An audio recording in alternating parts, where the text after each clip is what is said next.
Bem-vindo a mais um bate-papo do CENIB Sul.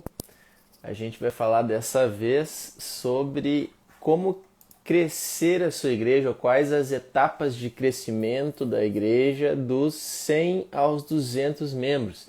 Então, a gente já fez uma live sobre as etapas de crescimento da igreja do 0 até os 100 membros. Então, para você que é um plantador ou tem a igreja nessa escala de membros, você pode voltar essa primeira live no seu no Spotify, no seu YouTube. A gente publica isso em várias plataformas.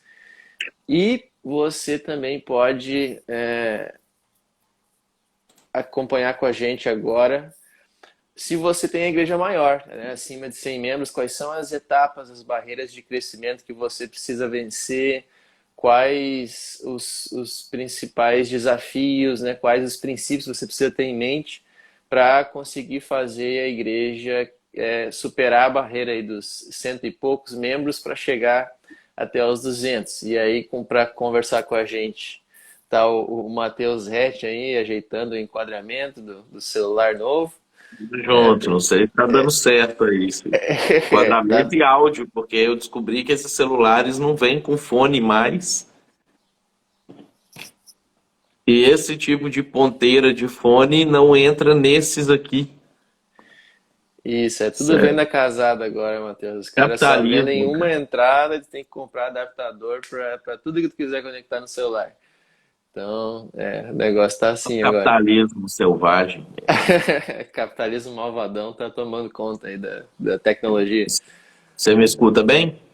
Eu escuto bem, escuto bem. Bem, Mas Matheus, então eu já introduzi um pouco a nossa conversa. Quem tá, pode acessar as lives anteriores aí, quem quiser ver uma etapa de crescimento até chegar aos 100 membros.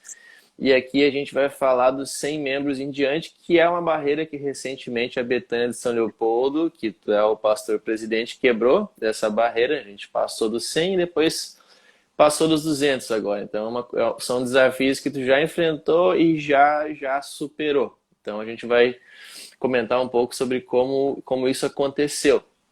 E aí eu queria começar te perguntando sobre, a gente dividiu a live anterior do 0 a 100 membros em 4 etapas. E aqui a gente dividiu, vamos pensar em 2 etapas. Então, quando você cruza a barreira dos 100 membros, uma primeira etapa é quando você chega ali pelos 120, 130 membros, onde está rompendo com aquela ideia já há algum tempo de uma igreja mais familiar, mais caseira, e agora precisa ter uma coisa mais gerida, assim, que tu não faz tudo. Então, como é que tipo de mentalidade precisa mudar na cabeça do líder quando você chega nessa marca aí dos 120, 130 membros? bom, eu acho que algumas coisas relacionadas à administração precisa mudar. E que gera, às vezes, um desconforto inicial dentro daquilo que era o formato de pastoreio anterior. Porque no formato de pastoreio anterior, principalmente que nós estamos pensando de uma plantação, né, que começou lá no zero e aí foi desenvolvendo, o pastor ele era aquele cara que sentava com todo mundo, que conhecia a vida de todo mundo, os dilemas de todo mundo, participava das decisões principais da vida de todo mundo, e isso vai começando a ficar cada vez mais impossível. Né? O discipulado era feito um a um acompanhamento do desenvolvimento pessoal, espiritual, cristão da pessoa, como aquilo que Deus espera da pessoa ia sendo desenvolvido pelo pastor junto com ela pessoalmente. Eu acho que uma das principais coisas que precisa mudar nesse primeiro momento é o formato de discipulado que o pastor vai ter com as pessoas. Ele não vai mais ser possível de ser feito um a um. Ele vai precisar adotar um modelo de discipulado um pouco mais coletivo, né? Como o que a gente observa, o que Jesus fazia. né? Jesus, às vezes a gente acha que Jesus ele tinha só os 12 que ficava andando com os 12 para cima e para baixo, e os 12 eles são os principais, vamos dizer assim, que estavam ali no círculo um pouco mais íntimo de Jesus. Mas a gente vê que quando Jesus ressuscita, ele aparece para 500 pessoas que eram considerados seus discípulos, e no dia de Pentecostes, 50 dias depois da ressurreição, tinha 120 reunidos naquele cenáculo esperando a descida do Espírito Santo, que era a promessa de Jesus. Ou seja, Jesus ele já tinha uma igreja que estava nessa etapa, vamos dizer assim, dos 100 aos 200, né? E talvez já tinha até um pouco maior do que isso, se a gente for considerar os 500 que ele apareceu, porque Jesus no começo faz esse discipulado um a um. Você vai vendo que ele vai chamando Pedro para uma coisa, Tiago para uma coisa, Mateus para uma coisa, mas com o passar do tempo, Jesus vai inserindo essas pessoas dentro de grupos. E a gente vê que Jesus tinha os 3 que andavam com ele, os 12 num grupo um pouquinho maior, e os 70 num grupo um pouco maior ainda, e os 140 num grupo um pouco maior ainda. E o discipulado de Jesus se dava em grupo, na maior parte do seu ministério. De vez em quando ele chamava alguém para uma conversa pessoal, mas o tempo todo Jesus praticava esse discipulado coletivo. E aí o pastor, nessa fase, ele precisa entender e também desenvolver formatos, porque o discipulado coletivo ele é diferente do discipulado um a um. Ele não é mais só um bate-papo a partir da demanda da pessoa que chega para o discipulador, e aí o discipulador vai encontrando as ferramentas bíblicas para poder tratar das questões individuais dessa pessoa, mas ele passa a ter um caráter um pouco mais de desenvolvimento de dons, de habilidades, de conceitos de serviço, para essa pessoa que está sendo discipulada se tornar alguém que discipula, né? Então, essa mudança ela vai passar por uma mudança de conteúdo das conversas, que precisam ser previamente planejadas, a intencionalidade dessa conversa precisa ser trabalhada na própria questão do discipulado. O cara que estava sendo discipulado, porque ele tem a expectativa de que ele vai ter encontros pessoais ainda com o pastor, e esses encontros vão sendo cada vez menos, e isso gera frustração num primeiro momento também, porque ele sente que talvez ele não é mais especial ou alguma coisa nesse sentido. A gente sabe que essas vaidades humanas elas acontecem, né? E o pastor ele precisa trabalhar isso também sem culpa. Muitas vezes o pastor sente culpa de começar a dizer que não consegue sentar com todas as pessoas mais a partir das demandas delas. Ou seja, antes a pessoa chamava o pastor para conversa, e o pastor estava sempre à disposição porque tinha pouca gente. Agora é o pastor que precisa direcionar a conversa, é ele que precisa chamar as pessoas para conversas específicas e intencionais.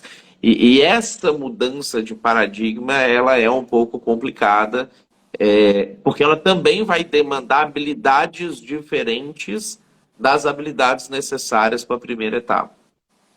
Isso é bastante interessante. Então, Jesus também era gestor e sabia organizar os círculos ali de relacionamento, porque essa é uma ideia que não gera resistência apenas em membros, mas gera resistência na cabeça de muitos líderes também. Aqui nos próprios comentários do post anunciando essa live gerou uma certa revolta em várias pessoas, a ideia de: o quê? Eu vou deixar de ser o líder pastoral que aconselha e acompanha as ovelhas pela mão, e agora vou ser mais um cara gestor, um cara que organiza os ministérios, faz isso lá. Parece que para o próprio pastor é muito arraigada essa ideia de que ele não é um gestor, ele é um cuidador de pessoas individual. Às vezes é difícil virar a chave. E acho que isso é uma dificuldade, Romeric, que o pessoal tem da própria dificuldade de leitura bíblica, né? A maioria dos conceitos que as pessoas têm de igreja, de liderança, de desenvolvimento de igreja, é baseado em tradição ou achismo, algo que flui do coração da pessoa naturalmente, e não derivado do texto bíblico. A gente vai observar, desde o Antigo Testamento, esse esforço de transformar o líder, que a gente chamaria de um líder pastoral, para um líder que gerencia. A gente vê isso lá em Êxodo 18, quando Jétro, o sogro de Moisés, encontra com ele e fala com ele. E Moisés tinha inicialmente esse estilo de liderança pastoral, um a um. Ele chegava às 6 horas da manhã e ficava atendendo as pessoas até anoitecer, e só tinha 600 mil pessoas. O Jétro chega lá e fala assim: cara, você vai morrer, vai matar o povo, você tá doido de fazer um negócio desse?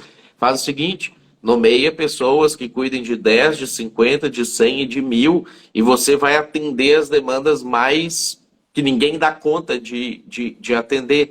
Então, quando ele faz isso com Moisés, é interessante assim, não é que Moisés vai ficar sem trabalhar.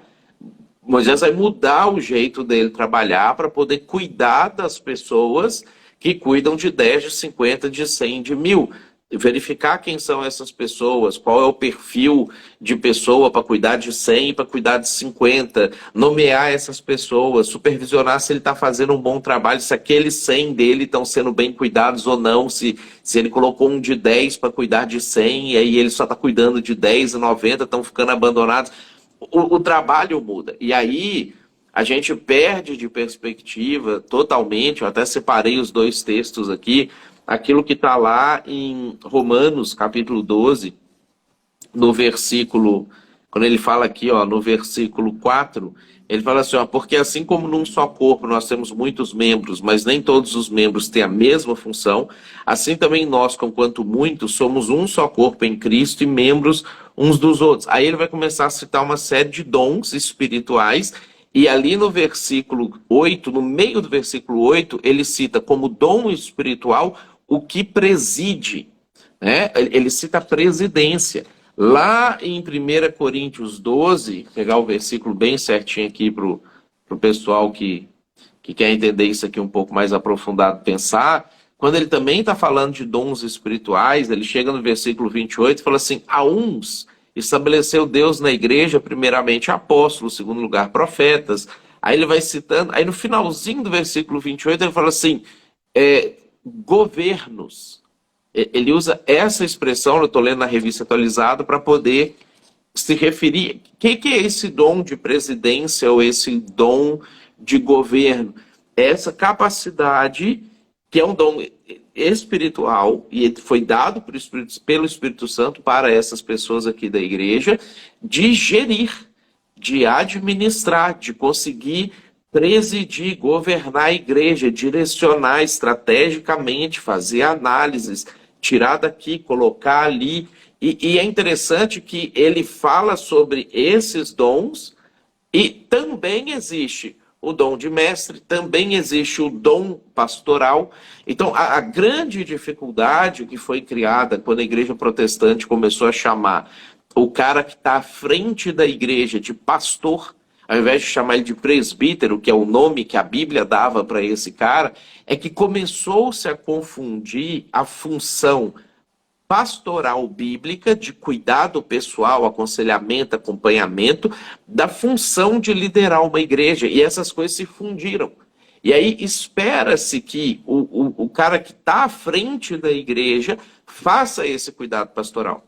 Só que quando Paulo está escrevendo para Timóteo sobre os líderes da igreja, que devem ser, por exemplo, remunerados, ele fala assim, ó, o presbítero que preside bem deve ser remunerado melhor, e principalmente aquele que se afadiga no ensino. Ou seja, ele destaca não o dom do pastoreio como o dom desse cara, mas o dom de presidência e ensino. Por quê? Porque ele precisa administrar as coisas que existem dentro da igreja e ensinar as pessoas a ocupar os seus espaços dentro da igreja, se você quer que a igreja avance e passe da casa dos 100 e vá caminhando para a casa dos 200 e assim por diante. Então, isso aqui são dons espirituais. É bíblico, e a gente precisa ter essa mudança de paradigma para conseguir parar de ficar aleatoriamente, sem base, criticando quando a gente fala assim, Ah, não está pastoreando mais, está gerindo, está virando empresa, não sei o quê. É isso que a Bíblia está dizendo para fazer. É isso que a Bíblia está nos orientando, nos organizando. E eu sei que às vezes o nosso coração é mais paternalista, às vezes mais afetivo, quer cuidar de todo mundo, estar junto com todo mundo e etc. Só que nós não somos chamados para ficar tendo hipercomunhão com 80 pessoas para sempre. Nós somos chamados para alcançar os confins da terra com a mensagem do Evangelho. Então, não tem como isso acontecer se a gente não muda o paradigma de administração da igreja, dessa percepção mais íntima e pessoal, para uma percepção mais organizacional. Entendi, excelente. Então tem uma confusão de termos aí que atrapalha os pastores, líderes de entender se essa mudança de paradigma tem que acontecer. E relacionado a isso, Elias fez uma pergunta aqui: não seria falta de maturidade do liderado saber lidar com o crescimento da igreja e a menor disponibilidade do líder? Então, um pouco disso tu já respondeu, mas sim, né? É uma questão de o cara atualizar o jeito de imaginar a igreja. Mateus. Acho que passa pela questão, acho que duas questões passaria por isso. Você tem um pouco de falta de maturidade, a pessoa não conseguiu entender para que é a igreja, ele ainda acha que a igreja é para ele, né? Ele não conseguiu entender que a igreja foi para ele quando ele não conhecia Jesus, quando ele precisava do evangelho, quando ele precisava de ser alcançado, mas que a partir do momento que ele foi alcançado, ele se torna um servo. Então, ele passa para o outro lado da igreja, ele passa para o lado que vai servir as pessoas para quem a igreja é. Então, essa virada de chave na cabeça do membro também precisa acontecer, de eu era servido pela igreja, agora eu sirvo a igreja, eu era alcançado pela igreja, agora como parte da igreja eu alcanço. E também tem um outro elemento que a gente precisa considerar, e por isso que às vezes perder pessoas no processo de crescimento de igreja não precisa ser uma crise, porque existem algumas pessoas que elas servem melhor em grupos menores. Então, aquela pessoa, às vezes, se a igreja começa a ter 200, 300, 500 pessoas, ela vai se sentir melhor e mais útil se ela voltar para uma igreja de 50, 70, 80 pessoas. E nesse caso, quando é essa segunda situação, que ela não está querendo ser servida em uma igreja menor, mas ela está querendo servir, nesse caso é tranquilo de, às vezes, aquele membro sair da sua igreja e ir para uma outra igreja, porque uma coisa que a gente vai observar também é que Deus, de certa forma, desenvolve pessoas para cada fase que a igreja está. Então, existem pessoas que elas não encaixam na igreja numa fase de 0 a 30, como a gente fez na outra live lá. Mas elas encaixam como uma luva quando a igreja está nos 130 ou nos 200. Então, essa pessoa precisa estar em igrejas assim. E outras pessoas que têm esse perfil do 0 ao 30 vão ficar deslocadas nesse outro contexto de igreja. Então, algumas pessoas vão passar por todas as fases, mas nem todas as pessoas vão fazer isso. E a gente tem que entender e de boa abençoar a pessoa que às vezes fala assim: olha, pastor, eu quero servir, né? Não sou um egoísta querendo ser servido, eu quero servir numa igreja menor porque eu acho que eu vou ser mais útil lá. De abençoar essa pessoa, direcionar, às vezes orientar essa pessoa para que ela continue servindo a Deus dentro da capacidade dela, do jeito que ela foi feita para ser. Entendi, isso é bacana para quem, pastores que estão chegando nesse nível e não se sentirem culpados aí por talvez estar perdendo membros aí que preferem um outro sistema de igreja. E às vezes é membro que estava lá no iniciozinho com ele fica mais sentido ainda, porque fala assim, cara, eu Uhum, achei que era meu amigo. uhum. Ele pode continuar sendo seu amigo e pode servir em outro lugar agora. Bacana, coisas para entender. Aqui o Carlos fez um comentário: fazer a gestão de pessoas, treinar novos líderes, cuidar da estrutura invisível, não tem para onde correr. Não tem para onde correr quando você chega num certo número de membros. A outra pergunta aqui do Ronald. É pedagogicamente proveitoso investir num líder de 50, capacitando-o para 100, para cuidar de mais pessoas? A gente tem pessoas que são líderes de 50, porque tem o conhecimento para ser líder de 50, mas tem a personalidade e o potencial de ser líder de 100 ou de 1000. Nessas pessoas, sim, é pedagogicamente interessante você investir nele, porque falta conhecimento para ele. Se você investir nele, der os livros certos, fazer o acompanhamento certo, orientar, direcionar ele, ele aprende a cuidar de 100, porque ele já tem em si esse perfil. Agora, algumas pessoas não têm o perfil para isso, elas não vão ter no seu conjunto de dons e talentos particulares, no seu estilo de personalidade, eles não vão ter capacidade de cuidar de 100 ou de 1000, ainda que elas leiam todos os livros, que elas aprendam todos os conceitos, porque você tem alguns elementos ali que não são ensináveis. Por exemplo, se a pessoa tem facilidade com tomada fácil de decisão ou não, se a pessoa ela tem facilidade de confrontar ou não, se ela se sente mal em, às vezes, dizer não para as pessoas, ou se para ela é ok dizer não para as pessoas. Essas são algumas de várias coisas que a gente usa para identificar se a pessoa tem o potencial e falta o conhecimento, investe, ou se não, se falta para ela o potencial em si para isso, e o potencial dela é 50. Aí você investe nela para aprender a cuidar melhor dos 50, ao invés de querer exigir dela os 100, até para não frustrar a própria pessoa. Excelente. Aqui a gente tem um comentário aqui do Cris, da perspectiva de um membro de uma igreja, que falou que congregou 40 anos numa igreja onde a realidade era dos 0 aos 30. E ele começou a congregar numa Betânia que era dos tamanhos de 200, 300 membros. Ele falou que demorou até adaptar essa nova realidade. Então é uma coisa que acontece com quem está acostumado com um modelo de igreja e vai para outro. E aqui um outro usuário perguntou: é saudável que uma igreja com 200 membros inicie um processo de plantação de uma igreja filha? Ou é muito cedo? Ou pode começar?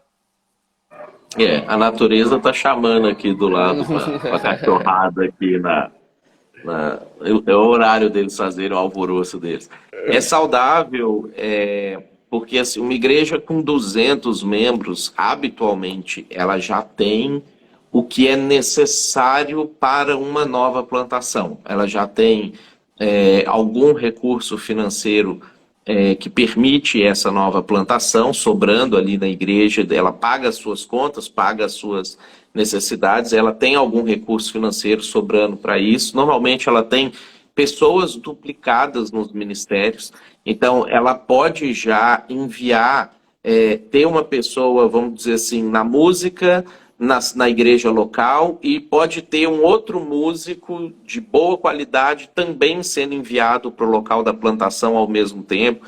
Ela tem professores de boa qualidade no departamento infantil para ficar na igreja local naquele domingo, e também tem professores de boa qualidade que podem ser enviados. Então, uma vez que ela já tem as pessoas duplicadas, porque ela já tem sistema de escala e etc., já tem a possibilidade, o potencial para poder plantar uma nova igreja. Então, é interessante que faça isso, sim, que realmente ela direcione para isso.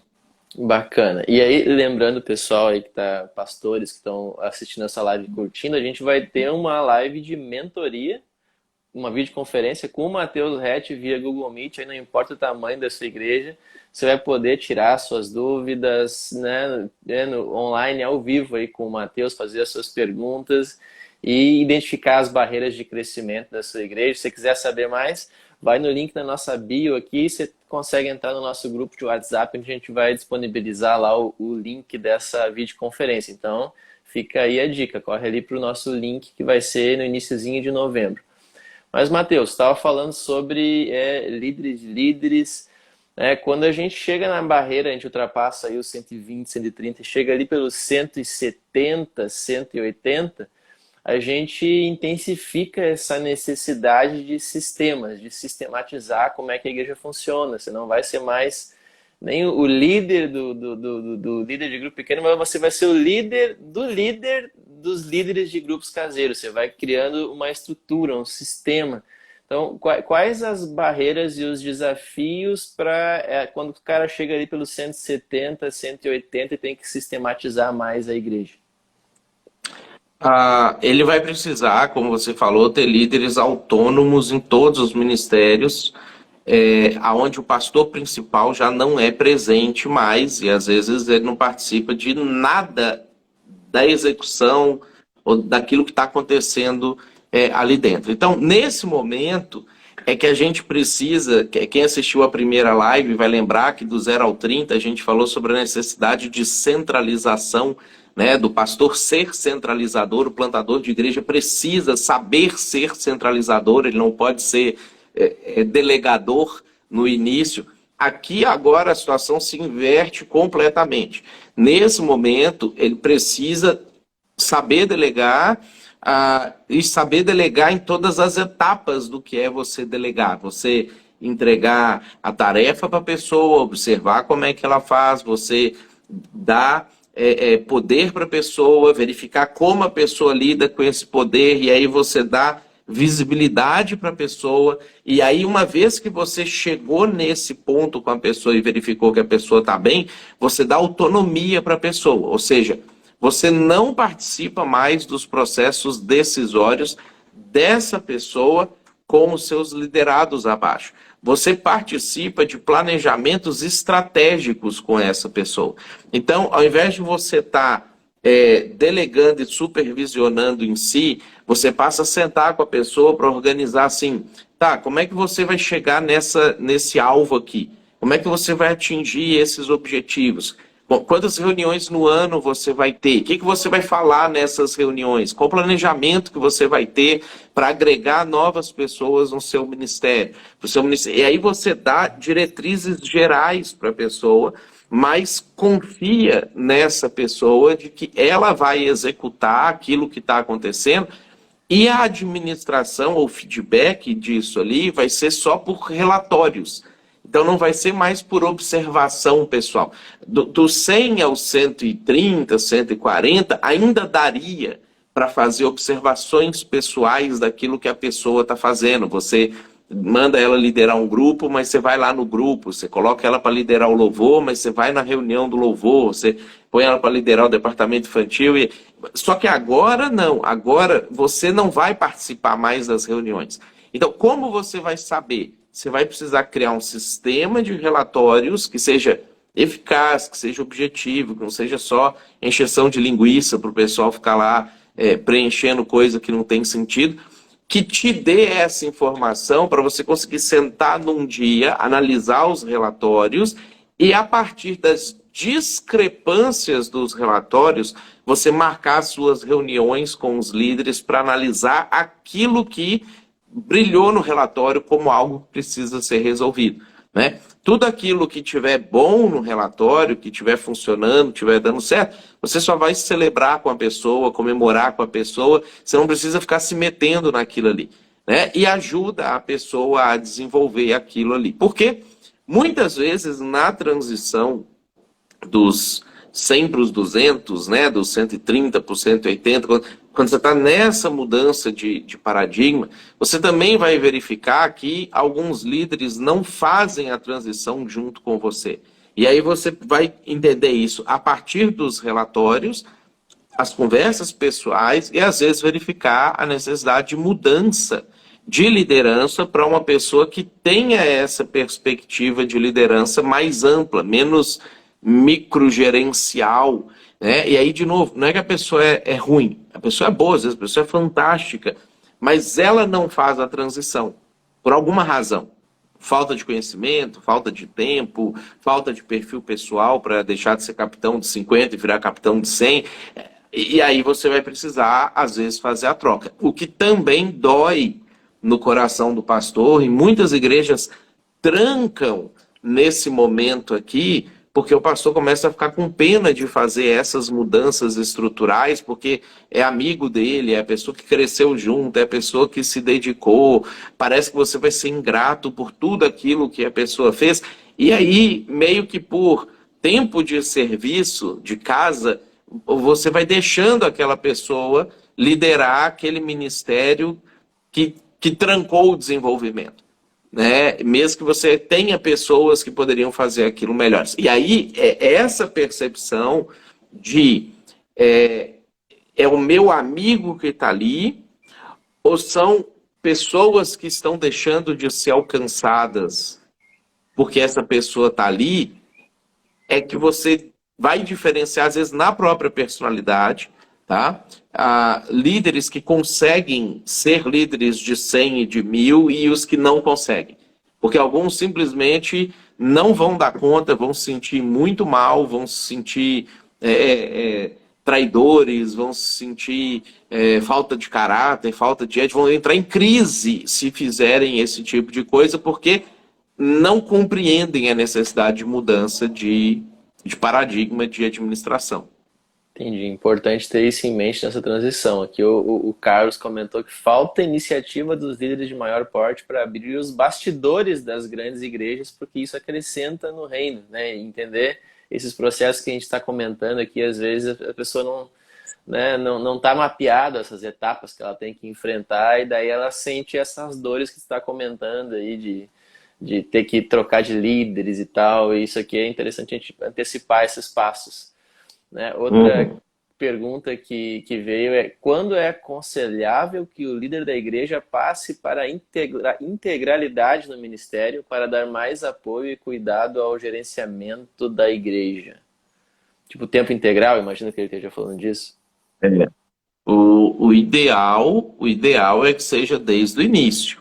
É que seja desde o 0 ao 30, a gente já tenha o pastor de tempo integral, né? Então, assim, pastor de tempo parcial é uma exceção.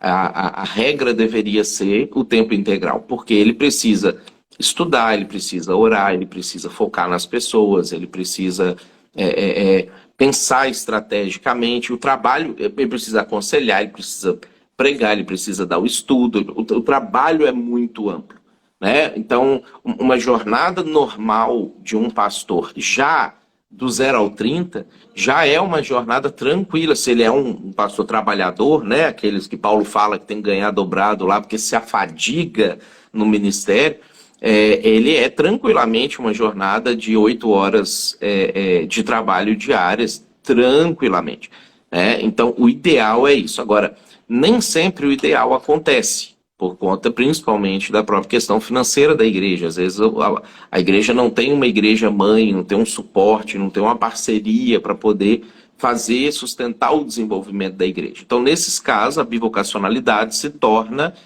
necessária. E tão logo seja possível fazer a mudança, fazer a transição, o ideal é que aconteça. É que o pastor consiga dedicar-se integralmente àquilo ali, porque isso vai potencializar ainda mais o crescimento e o desenvolvimento da igreja. Só que aí você vai ter alguns problemas, né, que a gente trabalha ali nos princípios, que é das grandes crises das igrejas que chegam na barreira do 100, passam a barreira do 100 e depois chegam na barreira do 200, que é o espaço físico. O espaço físico da igreja é um dos grandes limitadores de crescimento. Ou seja, em todas as etapas de crescimento, a igreja precisa ter, em tese, 20% de espaço vago em relação aos frequentadores. Então, se eu tenho 30 pessoas frequentando o meu ambiente, o ideal é que eu tenha 36 lugares. Se eu tenho 100 pessoas frequentando, o ideal é que eu tenha 120 lugares. Se eu tenho 200 pessoas, o ideal é que eu tenha 240 lugares, e assim por diante. E gerar esse espaço vazio, muitas vezes é caro. Então, isso começa a consumir o dinheiro da igreja, porque diferente de uma igreja que já está estabilizada, ou que às vezes até está em declínio, que já tem um espaço físico e a arrecadação compatível com o número de pessoas, a igreja que está crescendo e desenvolvendo, ela nunca consegue equacionar 100% as entradas financeiras com a entrada de pessoas. Porque você está sempre chegando novas pessoas, as novas pessoas não contribuem financeiramente desde o início, com raras exceções, não dão o dízimo adequadamente. Quando começam a contribuir, às vezes elas contribuem com o que está no trocado no bolso da calça dela ali na hora do culto, dá ali uns 50 reais ali, uma coisa assim, que é o que ela tem ali no momento. Ela não faz um planejamento orçamentário pessoal, onde o dízimo é parte daquilo ali. E você tem, então, a entrada de pessoas, e isso tem um custo. Cada pessoa que entra nova dentro da igreja custa para a igreja, e não necessariamente ela está contribuindo para isso acontecer.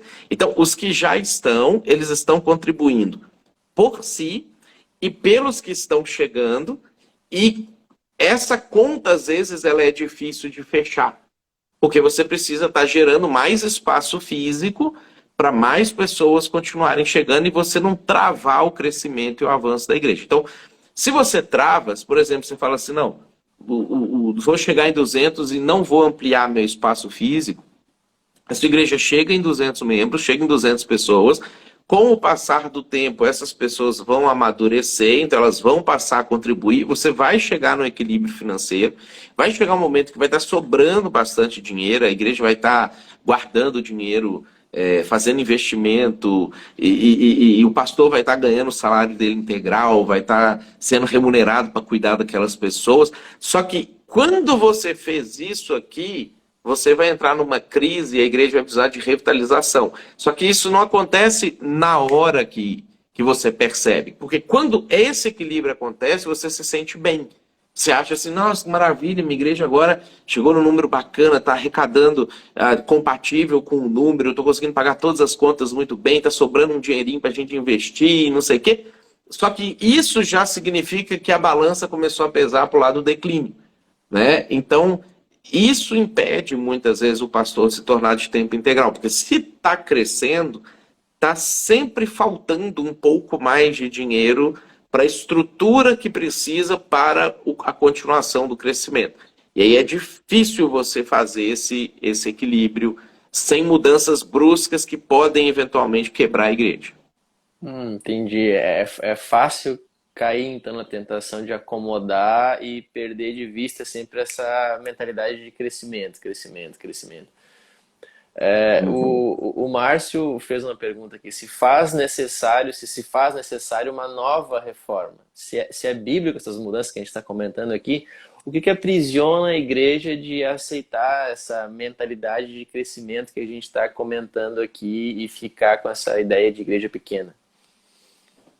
Eu acho que é a própria falta do conhecimento bíblico em si, né? As igrejas, as pessoas têm tido muito pouco conhecimento bíblico e o conhecimento bíblico tem ficado muito restrito a pensamentos baseados em tradição, né? Então isso aqui é uma coisa que falta. E a outra coisa é quando Jesus ele fala assim, você tem que negar a si mesmo, dia após dia, tomar a cruz e me seguir.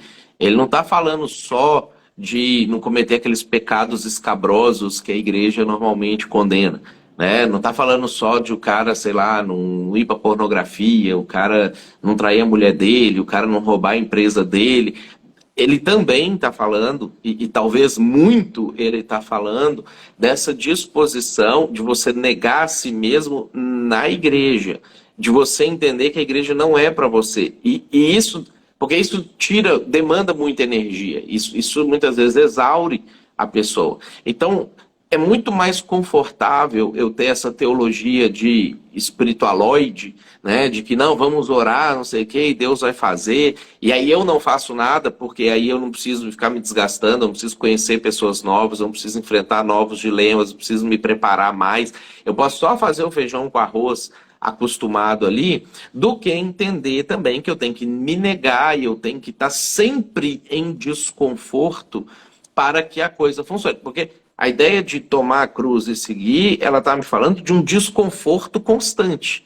Ela está me falando de um estado de dor permanente. Ninguém gosta disso, eu não gosto, ninguém gosta, né? Mas isso é necessário para você ver as coisas avançando, inclusive dentro da igreja, inclusive quando nós estamos falando a respeito do desenvolvimento de liderança dentro da igreja. Então, é uma má teologia com esse medo de tomar a cruz para poder seguir. Excelente perspectiva, Matheus. E aí uma outra questão, ainda nessa barreira ali do 170, 180, é a questão de que a igreja vai crescendo e vai diversificando os públicos. Então, antes você tinha meio que, por necessidade, ser como plantador, você tinha que focar num público específico. Agora, com a escala, começa a diversificar. Você tem grupinhos de pessoas diferentes que você tem que começar a atender, faixas etárias diferentes. E aí você tem o risco também da invisibilidade dos membros novos que vão chegando. Se você não tiver uma abordagem mais sistematizada para reconhecer e integrar eles na igreja. Então, como é que a gente lida com esses desafios aí, Matheus? Na fase dos 30, na fase dos 70, às vezes até na fase dos 100, o público ele é muito parecido, né? Você vai ter assim, normalmente você vai ter o pastor ali que iniciou o trabalho, desenvolveu o trabalho, e pessoas que se parecem com ele. Tem mais ou menos a mesma faixa etária dele. Se o pastor tem filhos pequenos, vai ter filho pequeno. O pastor tem filho grande, esse pessoal também vai ter filho grande. Se o pastor é sem filhos, normalmente esse pessoal vai ser sem filhos também. Então, o público é muito homogêneo, é muito parecido um com o outro. Então, as atividades que você vai desenvolver, normalmente, elas são em um sentido único, porque você, com uma atividade, consegue abranger todo esse público. À medida que a igreja vai crescendo, como o pastor já não é mais a principal referência de atração de pessoas para a igreja, mas os outros líderes também se tornam essa fonte de atração e outros membros se tornam essa fonte de atração, a igreja começa a diversificar. Então você começa a ter pessoas de faixas etárias muito diferentes, você começa a ter, às vezes todas as faixas etárias começam a estar presentes, classes sociais diferentes dentro da igreja. Antes era uma classe social parecida com a classe social do pastor, agora diversifica. Você tem gente muito acima do pastor e muito abaixo do pastor. A escolaridade das pessoas começa a ficar diversificada, então a comunicação passa a ser afetada por isso, porque você precisa encontrar formas de comunicar de acordo com o grau escolar da pessoa, que faz sentido para ela, seja simples para ela entender. Então, tudo isso começa a demandar atividades diferentes. Não só ministérios diferentes, como programas diferentes dentro da igreja. E uma vez que você está fazendo isso se desenvolver de maneira organizada e intencional, esses programas eles precisam também ser cada vez mais excelentes. Eles precisam ser cada vez melhor preparados, eles precisam ter cada vez menos erros, porque antes... Quando nós éramos 50 e um programa dava errado, uma coisa acontecia e atrasava, faltava um refrigerante, o pessoal, não, deixa que eu vou lá e eu compro e não sei o quê, porque é como se você estivesse na sua casa dando uma festa para os seus amigos. Quando você tem 200 pessoas, 180 pessoas, qualquer coisa que você faça de programa, você vai atingir um público muito maior do que o público de membros que você tem. Se você quer fazer uma coisa para a igreja e você tem 150 membros, com certeza você vai ter mais de 200 pessoas participando. Você está chegando perto de 200 membros, você vai ter 300 pessoas participando de qualquer coisa. Não dá para atrasar, para você faltar um refrigerante, para correr ali e comprar, não sei o quê. Porque não existe mais essa comunicação pessoal do bate-papo, do companheiro. Existem pessoas que foram convidadas por outras pessoas, que têm expectativa de mostrar algo maravilhoso para essas pessoas, porque querem que elas façam parte da igreja delas, elas têm orgulho da igreja, por isso que elas estão convidando, e elas esperam que aquilo que vai acontecer seja nesse nível. Então, você precisa diversificar os programas, eles precisam atingir um nível de excelência cada vez maior. E aí outra coisa que você citou aí, que eu acho que é muito importante, é um sistema de integração muito bem feito e muito intencional. Quando você está ali com 50 pessoas, 70 pessoas dentro da igreja, qualquer visitante que aparece é notado. Você mesmo pode ir lá no visitante, dar um abraço nele, perguntar coisas para ele, fazer ele se sentir bem, fazer ele se sentir à vontade, o que, entre parênteses, infelizmente não acontece. A maioria das igrejas, o cara chega lá, visita, ele ganha no máximo um seja bem-vindo, e ninguém vai bater papo com ele, ninguém conversa com ele, né? Mas ainda assim, até 70, você vê que o cara tá lá e você consegue ir até o cara, bater um papo com o cara e etc.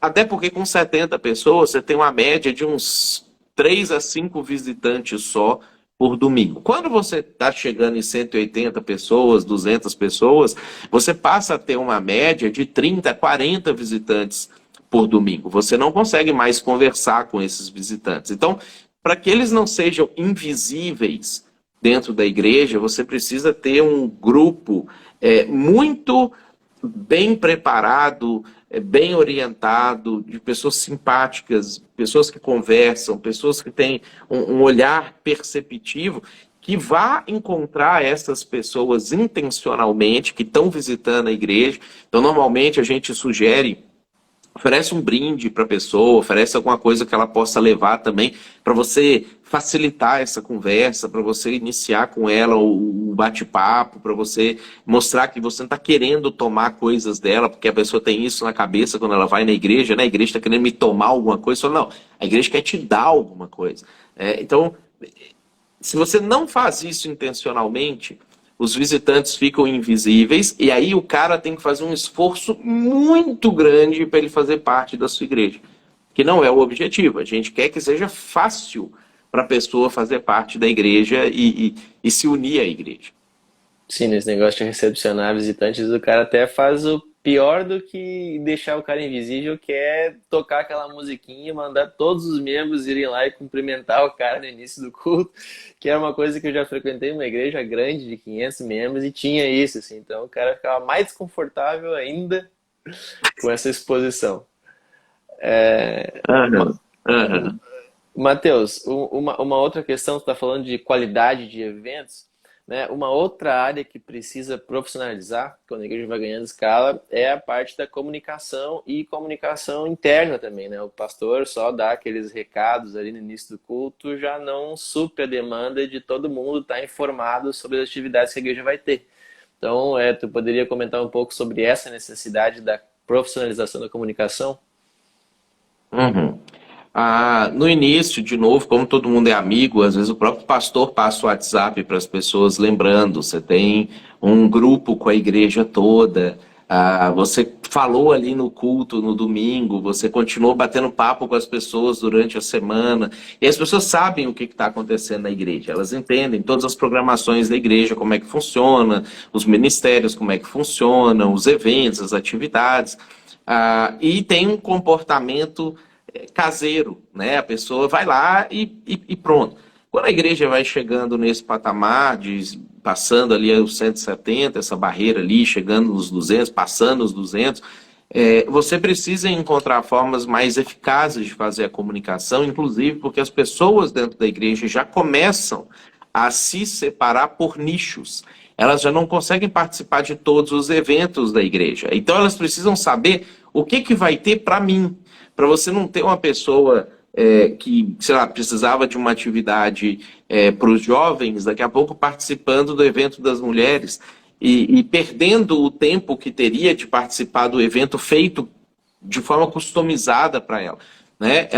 Ela precisa entender que a vida dela vai ser basicamente dentro do ministério que ela faz parte e do grupo caseiro semanal que ela faz parte.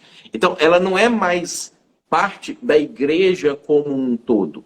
Ela é parte de 2 nichos, às vezes de um nicho, que a pessoa às vezes não vai num grupo ou não participa de nenhum ministério. Às vezes de nenhum nicho, ela só vai no culto no domingo porque ela ainda está resistente de participar. Então, a comunicação profissionalizada, ela precisa começar a abranger todas essas necessidades. Você precisa, e o ideal é que tenha um ministério para isso, assim como a gente falou da integração, o ideal é que tenha um ministério de integração, de gente que só cuide disso dentro da igreja. A comunicação, a senha do WhatsApp, do Instagram da igreja não pode estar com o pastor mais, que foi ele que abriu o Instagram, ele que começou, colocou um desenho meio tosco lá no iniciozinho, né, e não sei o quê. Agora isso precisa estar na mão de gente que entende, de gente que tem senso estético, que tem senso de comunicação, que consegue entender como que a linguagem que eu vou usar para atingir o público mais jovem, como que é a linguagem que eu vou utilizar para atingir o público mais velho da igreja. Às vezes as redes sociais podem ser segmentadas dentro desses nichos, não ter uma única rede social, mas o ideal é que tenha uma única administração de todas as redes sociais, mesmo que você vai ter uma só para as crianças, uma para os jovens. Os grupos de WhatsApp, eles vão precisar ser administrados pelos líderes autônomos e você precisa ter uma comunicação eficaz com esses líderes para saber se eles estão comunicando bem dali para frente, porque o risco do telefone sem fio começa a aumentar. Então, profissionalizar a comunicação também vai ser importante para que as pessoas saibam o que está acontecendo dentro da igreja, onde elas se encaixam dentro da variedade de coisas que está acontecendo dentro da igreja, já que agora as coisas são cada vez mais segmentadas também.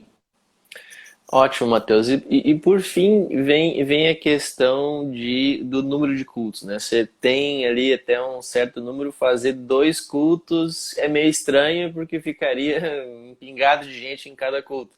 Mas quando você vai chegando ali perto dos 200, já fica viável você fazer 2 cultos, porque fica um número razoável de pessoas, né? Então, o que está implicado nessa decisão de fazer mais de um culto? Quando que eu posso começar a pensar nisso?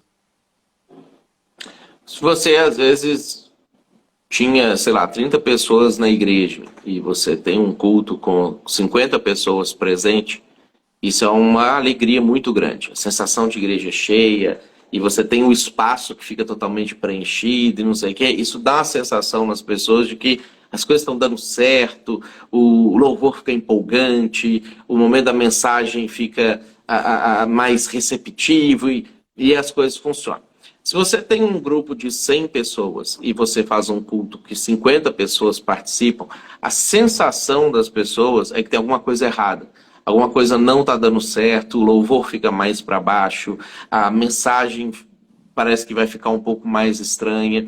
Então, a gente precisa cuidar, porque assim como eu tenho que ter 20% de espaço sobrando para novas pessoas se sentirem à vontade para chegar sempre, eu nunca devo baixar de 50% de espaço sobrando.